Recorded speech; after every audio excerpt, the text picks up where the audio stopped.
A question that I think is on a lot of people's minds, especially in your field, accounting, and that is the impact of AI. Mm, So you have a senior finance role. You've had this sort of role for a number of years. You've lectured at a prestigious university, mm, University of Waterloo. yep. So I think you're as good a person as any, certainly that I know, to pose this question. Let's say I'm a young accountant. I just got my designation Mm, and I'm hearing that AI will have the ability to, say, file tax returns. Now, I don't know the mm, accuracy of that. I don't mm. know if that is basically around the corner or years ahead, but say I have a 30-year career path ahead of me. What would you counsel someone like me? The big challenge out there right now is there's just a lot of data, like structured data and unstructured data that you can get from anywhere, right? There's internal data, there's external data.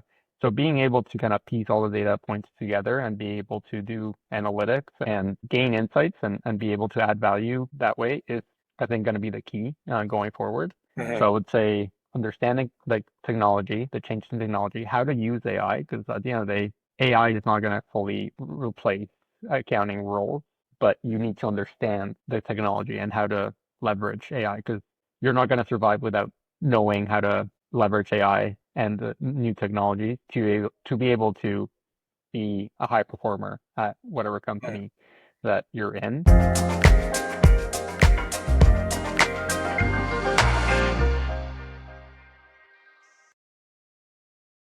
It's an honor to have Hector Gamez. I know Hector. I've known you for, I think, 10 years, 10 plus years. Plus, yeah. Yeah. And when I think of you, I think of the man with triple the productivity of someone like me. You're always up to something extra. So you were a lecturer at the University of Waterloo while you held a full time position at a fairly senior level, while you were also, for all I know, competing in the Olympic trials. So when I think of Hector, I think of productivity and just the nicest guy on top of that, which I don't know how you juggle. Yeah, thanks for having me. Yeah, it's a pleasure. I will begin with a common connection we have, which is Mexico. So way back, my first full-time gig out of university was in all of places, Mexico. And it was a big Canadian company that was expanding their operations down there. And so I got to spend a couple of years down there and kind of perfect my Spanish, or at least improve it, and also get a real deep dive into the culture, which I found incredibly warm, people looking out for each other, a sense of camaraderie. And that stuck with me. And this is going back 25 plus years. You were, I believe, born in Mexico and you spent, did you grow up there as well? Born in Mexico City, and I spent my first 10 years in Mexico City. Mhm. And then I moved to Canada when I was around 10 years old. And I've been here since, but I recently spent 3 months in Tulum. So I went back to Mexico for a little bit. My job provides me flexibility to work remotely. So I spent the winter in Tulum and it was, yeah, like just like you said, just like I remember it, like the people, the warmth, the food, the culture. It was a really nice experience. I didn't even know you were away. That's amazing. Yeah, yeah, yeah. I think if I knew, I might have tried to join you for at least a week or two. Yeah, he should have next time. So we were just chatting beforehand that even pre-COVID, pre-lockdowns, you've been working remotely. And in that sense, I imagine once the lockdowns hit and took effect, this was something that you were already highly accustomed to. Yeah, yeah. So my first job out of university was working at TELUS. Mhm. So this was 12-ish years ago. And they had a flexible work policy. Everybody could basically choose their work style. And some people chose to go into the office every day. Some people chose like a hybrid approach, so like some days in the office, some days at home. And some people back then, like it just worked better for them to work fully from their home. So some people did. So Telus was definitely ahead of the game when it came to that. And a lot of us kind of mixed it up and we worked from home 1 or 2 days per week on the most part. And as I spent about 6 years in TELUS, between TELUS and then TELUS International, which was a subsidiary of TELUS at the time. And they had operations internationally in Europe, in El Salvador, Guatemala, the Philippines. So I was working with people all over the world anyway. So even going into the office, sometimes I was on the phone or on calls with people all over the place anyway. And that's extended to your present role as, I believe, VP of Finance for, is it Lima Charlie? Yeah, Lima Charlie. Yeah. So I right now I'm the VP Finance at Lima Charlie. It's cybersecurity infrastructure as a service company, and they're headquartered in Covina in California, but they have employees in the U.S., Canada, and we have a few employees overseas as well in Czech Republic and the Netherlands, and one contractor in Argentina as well. And does the role require you to travel, or is it mostly remote? No, the company is remote first, which basically means that in the most part, most people don't have to travel. We try to do an offsite once a year to get everybody together in one place. So last year we got the whole team together in Panama, which was a really cool experience. But it was my first time basically meeting most of the people that I worked with day to day. So That's incredible. yeah, but it definitely makes a difference. I feel like working fully remote, I think at a minimum you should try to get together once a year. Honestly, I think even more often than that, like even once a quarter with like your immediate team would be ideal. Um, so I work with some people in that live in the GTA. But like our calendars are so busy that sometimes we try to organize a day to get together in Toronto, and sometimes Mhm. it's worked out, but there's other times that our calendars don't align. But it's always nice to work with your direct team in person. You know, I, I don't work remotely per se, meaning I'm not in one place all day, every day. But I have an office, of Mhm. course, but y- I don't hang out there because I don't know where my next appointment is. I don't know where I'm meeting my client at any given time. And kind of this idea of, hey, let's meet at the office has lost its kind of, it's not something that's as common as it used to be. And I have a theory, and that is, so going back 20 plus years, I've had this version of remote work. And I find when I have tried to go into the office, so to speak. It's such a time waster, especially in a city like Toronto. By the time I get there with traffic and I don't know where Mhm. my next stop is, I feel like I don't get that back. And I wonder if that's an element to what's going on with remote work. That fine, if you can get to work in 15 minutes, okay, great. If it's all of a sudden an hour and 15 minutes, on top of the hassle and the stress of getting there, then that's sort of a game changer. Do you have any, I guess when COVID hit with the lockdowns, it didn't working remotely to the extent that I do. It seemed like something I was already accustomed to. But I know a lot of people out there, for a lot of people, it's a challenge, and it's something that you've been able to manage really effectively the last 10 plus years. Do you have Mhm. any secrets? Did it take a long time to get accustomed to? What could you share? I feel like a hybrid model, there really isn't all that much to get accustomed to because it's like you're in the office 2 or 3 days a week and you're at home the rest of the time. So Mhm. it's a really good balance. But I felt like when I had to basically when I lost that and I had to go 100% remote, like that was a hard adjustment because at the time like I was working at a company so after Telos I spent almost 2 years at Mattamy Homes in real estate, and we were in the office 5 days a week, basically up until 2019. I was Mhm. used to being in the office, and I mean I liked being in the office, even though like I do like having like at least 1 or 2 days at home to just again Sure. like you don't have to commute, you don't have to like like you do gain like a good hour and a half, 2 hours, that you can do something else during the day. But Mhm.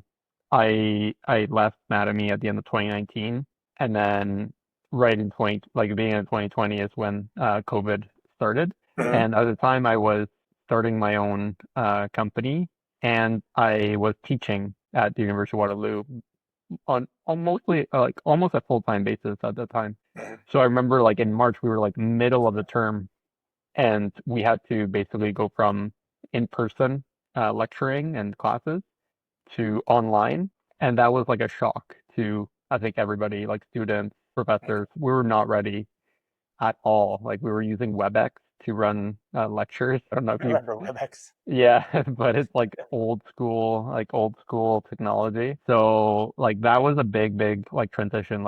And it was hard to like nobody really knew how to teach online, right? So that was a big challenge, I would say, to especially because it happened like so abruptly in the middle of a term. But yeah, we just had to kind of, you know, keep keep teaching. I think we had like a few days that we had to like basically get all of our course stuff um figured out online, and then we had to carry on and complete the term. So that was like a difficult transition. And from then on, since 2020, I've been working remotely, either like my own company or teaching online. I created a few online courses as well that run mostly on their own now because it's all like recorded sessions and like I wrote like an online textbook, so that's Uh-huh. been a little bit easier.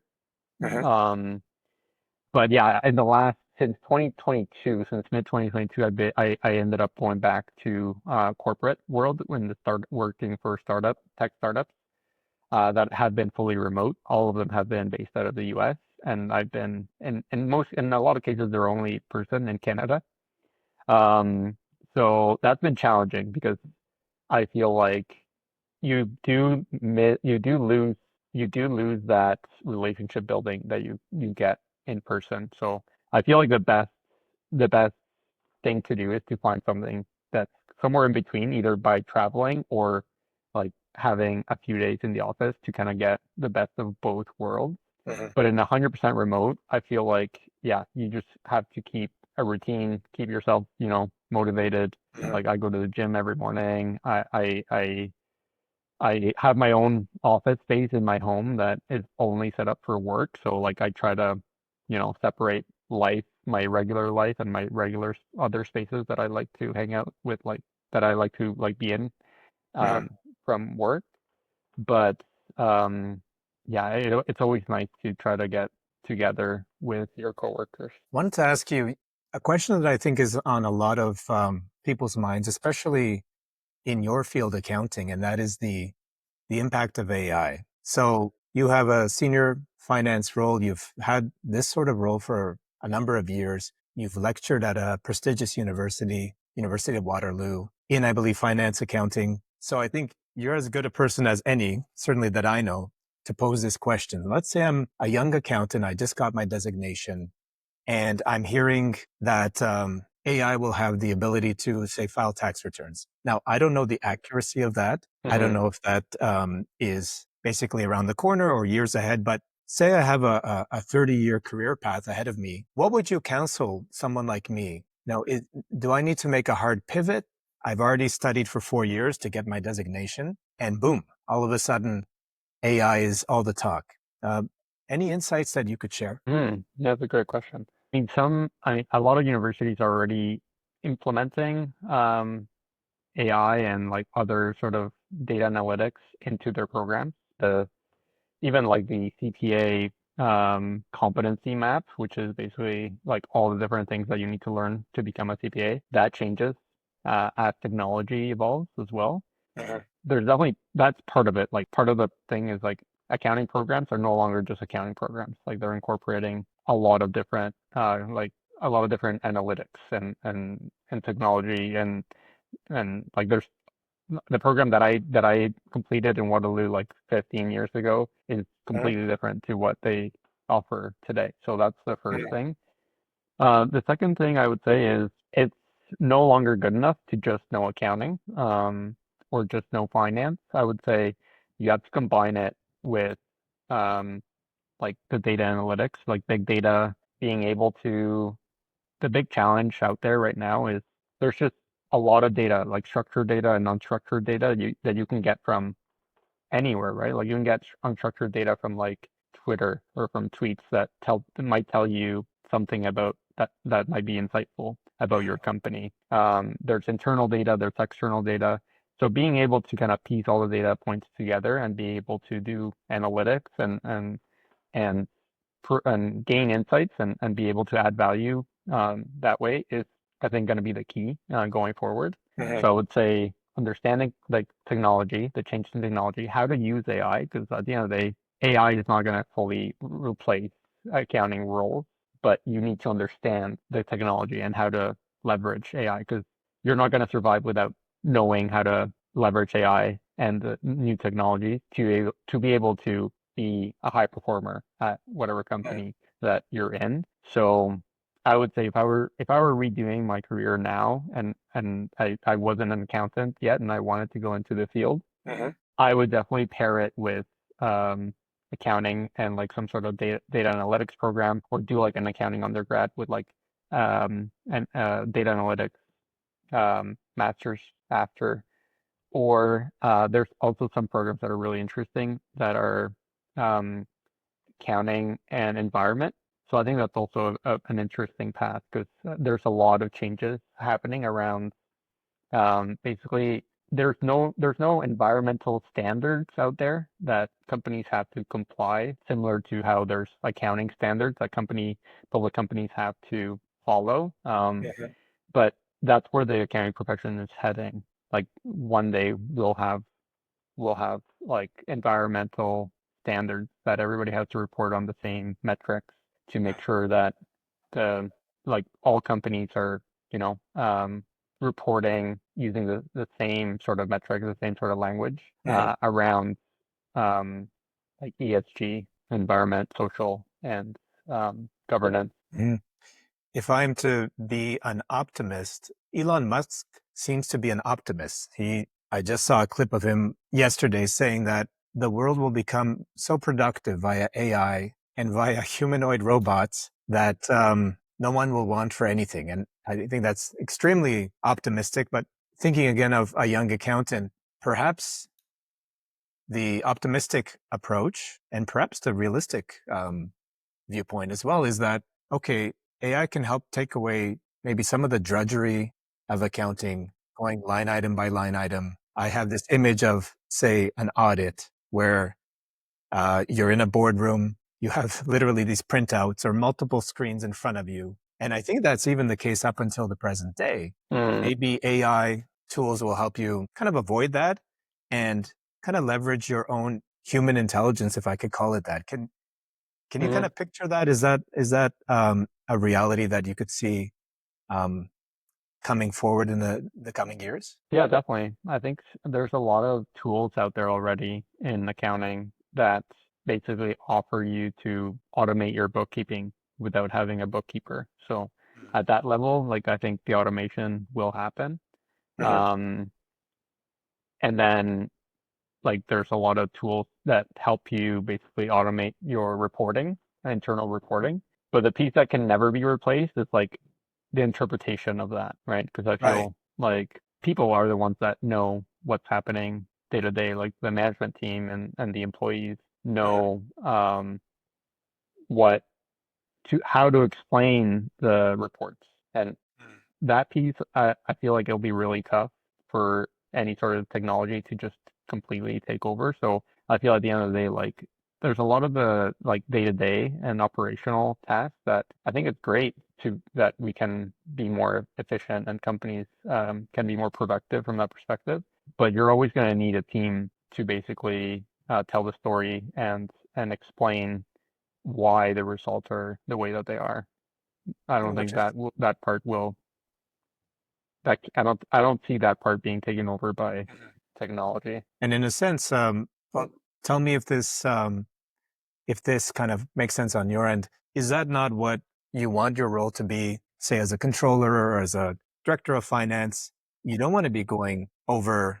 You don't want your role to um, be essentially bookkeeping at the end of Yeah, the day. You want it to be, you want to be an effective tool for the management of the company. exactly. That's exactly what I feel like in the roles that I've felt the happiest. I've been doing more of the interpretation, the Mm. analytics, like putting the story forward for different audiences. Like all of that is like the fun part of the job. Dealing Mm. with the day-to-day problems, it's not so fun. I feel like it's not a bad change. Like I feel like the more that you can optimize your day to day, the more time that your employees will have on like basically Right. data driven decision making and interpretation and telling the story at the end of the day, understanding why something happened, if it's a good thing or a bad thing, and then making the appropriate changes going forward to either continue to get the results if they're good, or if the reporting doesn't go the way that you want it to go, you want to be able to understand the root of the problem and then make a change. Going forward, you see better performance. Great. So I'm a young accountant. I shouldn't be afraid of AI. I should be educate myself, Hmm. see how I can leverage it, be on top of things because the world is changing so quickly. But to be in a position of strength, really, really understand how I can leverage it with the role I have. Yeah, Exactly. Yeah. that's Yeah. I'm seeing some parallels perhaps to the dawn of the internet. And I'm Hmm. old enough to remember the pre-internet days. And there was a fear that, hey, my job is going to be replaced. And yet I think it was more common that you had more tools now at your disposal and perhaps you weren't running around as much. And perhaps that's the way to look at AI. Yeah. Research is so much easier with AI. Before, Yeah, like, it's if incredible. there's anything that you want to research, you're kind Mhm. of starting from scratch, it felt like. But now, like, you can use AI to basically just save hours of it just points you in the right direction. It's Mhm. really effective. So I use it. I use it almost every day. Oh, really? Yeah, I do use AI too. So we have we use sometimes I just use Chat GPT, but we also have an internal tool that we have as a company called Notion AI, Mhm. which is a really cool tool because it has access to all of our internal databases. So it basically has access to all our Google Drive where we save basically everything as a company. Mhm. It has access to our Slack channels, which is basically how we communicate with internally with each other as Mhm. employees. And we also have a Slack channel for our customers where we answer their questions and solve their problems via Slack. Mhm. Um, so this tool basically gathers information from Slack, from the Google Drive, and from external sources as well. And then you can pose questions, and it has very tailored answers because it has all the internal information that it's basically searching as well. That's a big value add. So it's not Yeah. just generic like ChatGPT draws its intelligence from the, let's call it public internet, public Hmm. sources, but this Yeah. is drawing directly from the, let's call it internal kind of intelligence Yeah. and experience of the company. That's okay. Hmm. I'm starting Yeah. to wrap my head around this a little bit Yeah. more. And that seems to be where the action will be going forward. Yeah. Yeah. It is very, very helpful because yeah, again, like we have like Notion basically is where everybody takes all their notes and has like like any project that we have, like everybody like has a shared Notion page where you Mhm. basically track the project, the progress, challenges. If you do like a market study, like we have a Notion page for that. So like there's just so Mhm. much information in our Notion. We use it as like in our intranet, basically, Notion. Mhm. So there's just so many sources of information that sometimes you don't even know exist because I'm not part of every single project within my company, right? Mhm. But like I was doing like in the last few weeks, I've been doing SWOT analysis where you basically look at your internal strengths and weaknesses at your as a company and external threats and risks and opportunity. And I was like, oh, maybe I can get Notion AI to get me started. So I asked Notion AI to start a SWOT analysis, which is what that's called, strengths, weaknesses, opportunities, threats. And yeah, it gave me a really great starting point. And a lot of the points were from our like internal conversations with our customers from Mhm. Slack and from like our Notion pages that a lot of Notion pages that I didn't even know were there even before I started. It drew from all those sources to get me started on it was a good starting point. Obviously, I took it and I can't just take it and be like, okay, yeah, this is my analysis done. Like I still had to spend quite a bit of time, like thinking and refining it and adding more of like my own understanding. Mhm. But I would say like that's kind of how it's useful. That's incredible. Hmm. 180-degree pivot now. I mentioned earlier on that we both have this connection to Mexico. Of course, you were born and partially raised there, and I spent 2 years working there in the deserts of Coahuila for this big Canadian company. And so a while back, quite a while back, you were looking into, I think, returning and maybe looking into real estate or business. Are you up to speed? And you just spent 3 months in Tulum. So when you're down there, do you sense that there's a good environment for business and for startups? And how has that changed perhaps from, well, I was there ages ago, but perhaps what you saw in previous visits? What's sort of and there's kind of a newish president. Um, w- what's the environment sort of like? What were your kind of perceptions, especially on this last visit? Yeah, and Tulum is very interesting because um, I mean, Tulum is a very growing area of Mexico. It's about 2 hours from Cancun. Um, and it's like booming right now, like it's exploding. Like the It's all I hear about. It's that yeah, one of yeah. the central. It's one of the core options. I feel like between Bali, Tulum, and a couple other spots for Yeah, that digital nomad yeah, archetype. yeah, And I guess you ran across a lot of that while you were down there. yeah, exactly. There's a lot of expats. There's a lot of people from all over honestly, all over the world that I met that either work there full time and like have online businesses, Uh-huh. that kind of did what the same thing that I did. Like they live in US or Canada or other parts that winters are not that nice. So they end up going there for a few months. Uh-huh. And other people that kind of just travel back and forth between Tulum and other places as like truly digital nomads. Uh-huh. But yeah, I found like there is a lot of opportunities for for businesses, especially in those areas because they're growing so much. Uh-huh. I was curious obviously about real estate market there, so I was looking at different investment options. They're not very, I mean, they're definitely more expensive than they were a few years ago, but like you can still purchase like a decent, 1 or 2 bedroom condo for like 200, 300,000 US dollars in Tulum. And there's a lot of construction. Yeah, a lot of construction. I heard there was one stat that there's $3 billion being invested in Tulum right now in just Uh-huh. real estate alone. So I feel like it's definitely a growing area, and more and more it's becoming more and more popular as the years go by.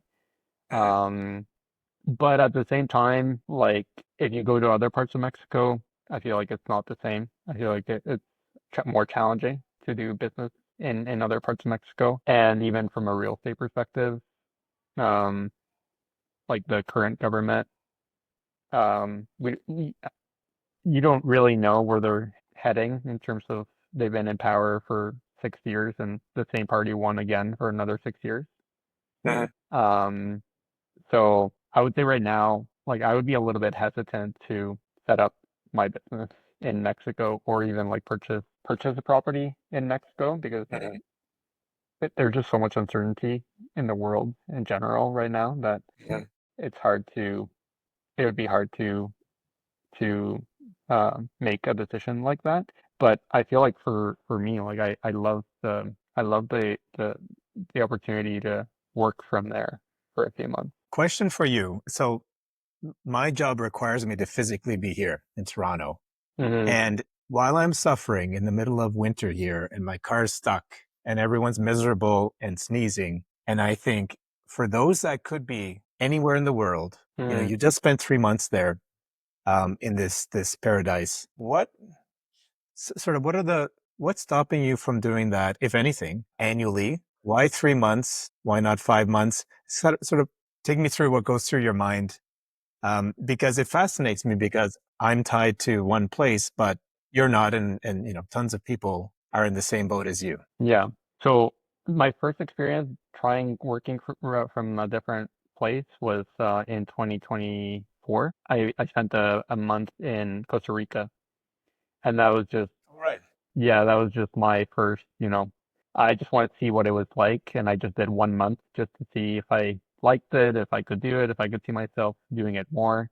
And that was my first experience, and I loved it, and I felt, like even just skipping 1 month of winter, I just felt healthier and just better. So basically, after that experience, I was like, okay, I think I could do 3 months. That's Okay. how I went from 1 month to three. So that's why I did 3 months. And then this time around, I brought my dog as well. So the first time I didn't, Okay. but It means you were serious. yeah. So I brought my dog, and I was like, if I like 3 months, then maybe I can do like 5 6 months next time. So that's kind of where I'm heading. Ah.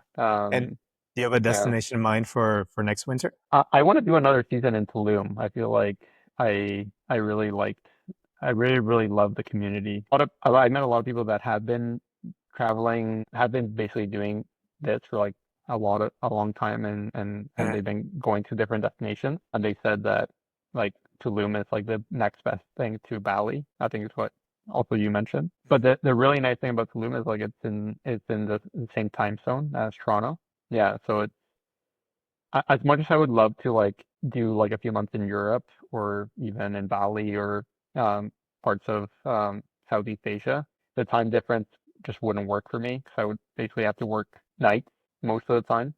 And yeah, I feel like that would be really challenging. So at least for next time, I think I would go back to Tulum because you know, I got a good sense of the community, the places. So I right by the time that I felt like I was getting familiar with everything, and I had like a good group of friends, it felt like I had to come back. So I feel like I want to spend a little bit longer there. I imagine there's also uh, opportunities for networking because there's people Oh yeah.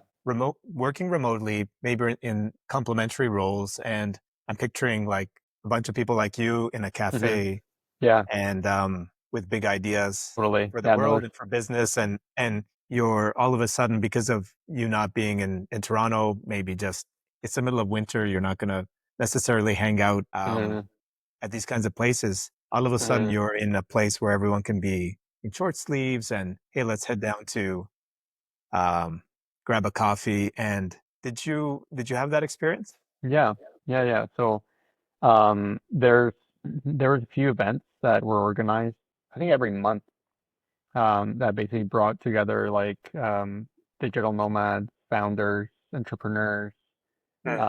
together.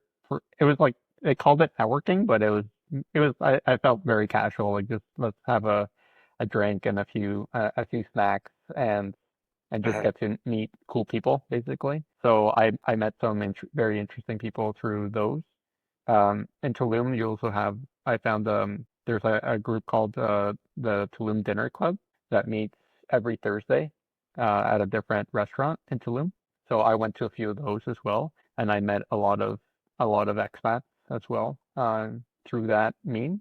And then there's a group of locals that do beach workouts every Saturday morning. So I was going to those holistically basically every Saturday. And Mhm. again, I met a lot of people that honestly a lot of entrepreneurs. I feel like most of the people I met were entrepreneurs and they were trying to or already have figured out how to run their business remotely or online, fully online in the most part. So there's a lot of like online trainers, like there's a big health and wellness community in Tulum. So a Mhm. lot of people are that I met are in that area, like healing, um, like physical training. Mhm.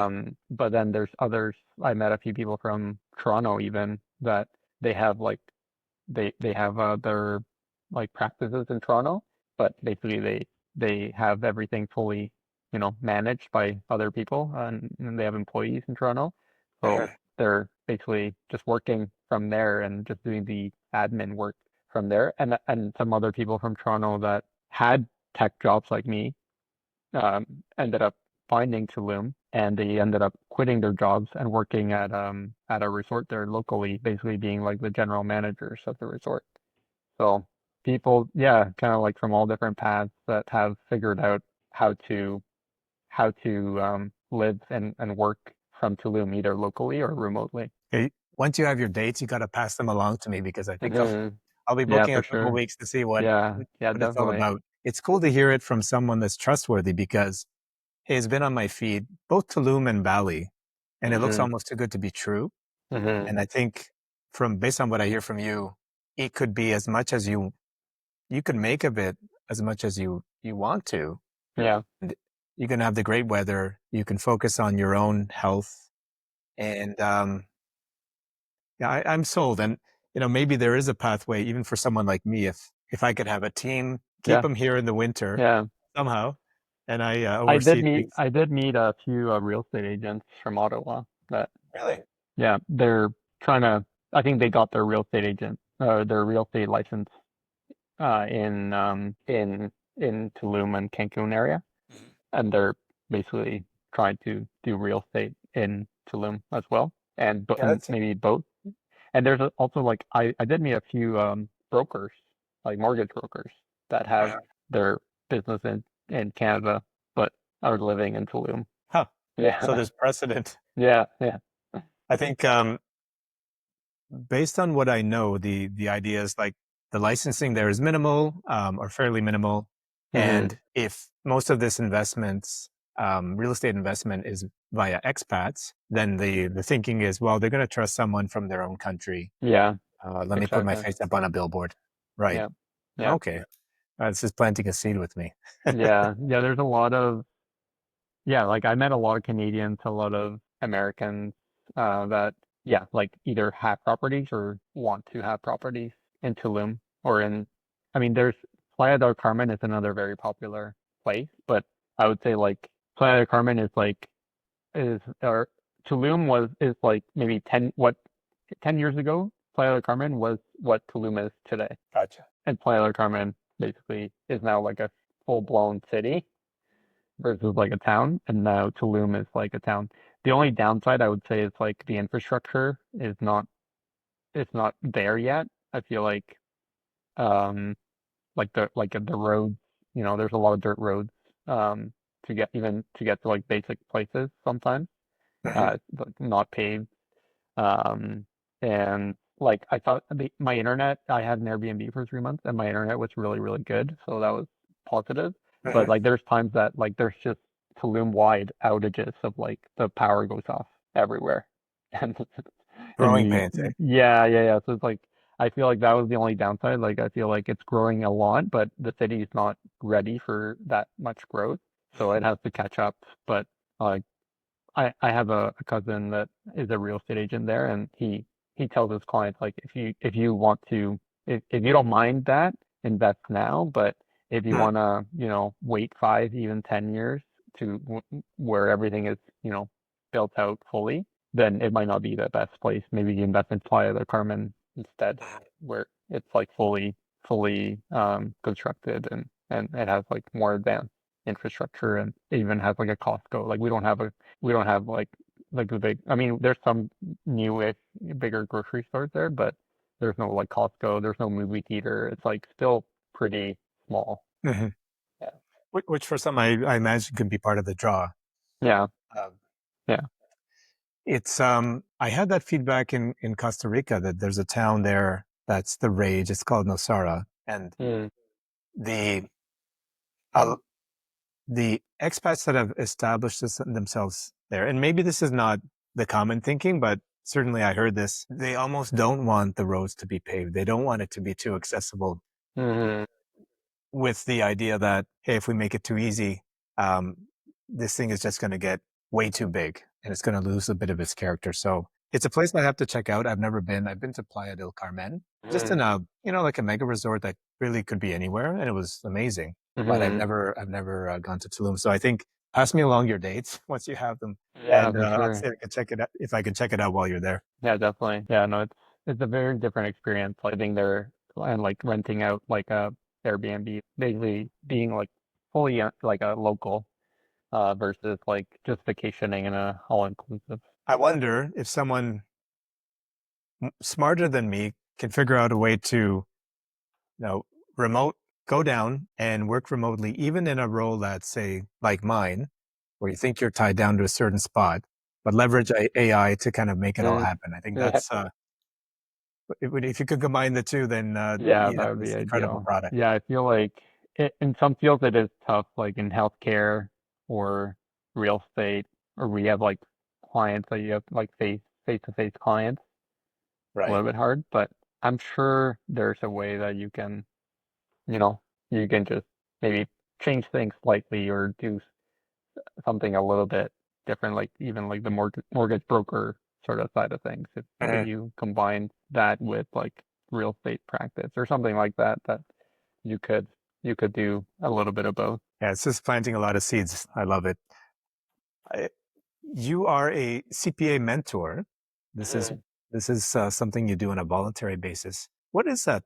What's that all about? Yeah, so I've been I've been mentoring in different capacities. CPA, I did new immigrant mentorship as well for a few years. So CPA mentorship is basically you're paired with a CPA or a CPA candidate that wants to complete their CPA, Hmm. and you have to make sure that you help them get all of the work experience that they need to be able to actually get their designation. I see. So you're basically just guiding, like, I have a really good understanding of like all the different CPA competencies that they need to obtain. Because part of the CPA you need to get I think it's like 16 months of work experience that need to be like basically hit all of the different levels of competencies Hmm. uh, for for the CPA. So I work with the CPA candidates to make sure that the work that they're actually doing, either on a co-op or on a full-time basis, is meeting the CPA map competencies that they need to do. And a lot of the time, I end up kind of just having like a normal mentor-mentee relationship after they Hmm. complete the designation. And then for new immigrants, I've done um, more like resume building and helping them with the job search and keep them motivated. So I've done a little bit of that, and I've had I have my own mentors as well. So I think it's good to have both, right? To be a mentor and to have a mentor. Right. Mm. This is something you've been doing for quite some time. Is there what sort of um what does it, I guess, offer you, or what kind of satisfaction do you get from being a mentor because you've been at it for many years? Hmm. Yeah, I feel like for me, like I just, I think that's the same reason why I really enjoyed teaching. I just really love, seeing people grow and develop, both personally and professionally. So I feel like I just really love to be part of that. If even if it's like in a small way I can contribute or, um, provide a different perspective when there's a problem or career advice. I feel like I've tried a lot of different things in my career, from again like lecturing to doing like having my own business to working in like big companies to working in small tech companies.